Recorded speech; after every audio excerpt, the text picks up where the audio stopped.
Hello, my name is Don Lanson of ManfrediLevine. One of the questions I get asked the most, and in fact it seems every few days, is what is the impact of co-signing somebody else's obligation?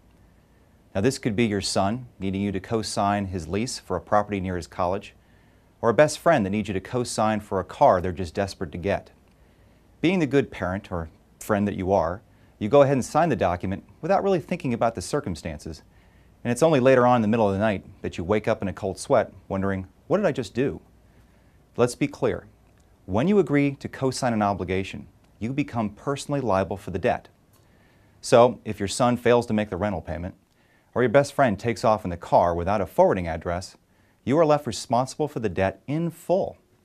The creditor can even go after you directly without going after the person that made the debt, and can seek reimbursement of the principal, late fees, and collection costs.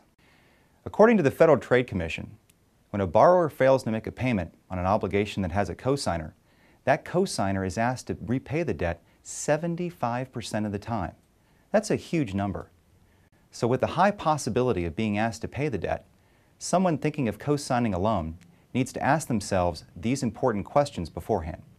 First, what is the purpose, type, and term of the loan? Make sure you understand what the loan is about. Second, can you afford to repay the loan yourself? Is this an obligation that's beyond your personal financial capability? Third, will the creditor agree to limit liability?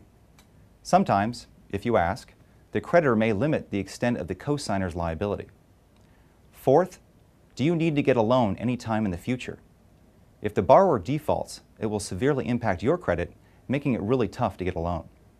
And fifth, will the creditor provide notice of a late payment? You know, agreeing to co-sign an obligation can be a risky idea.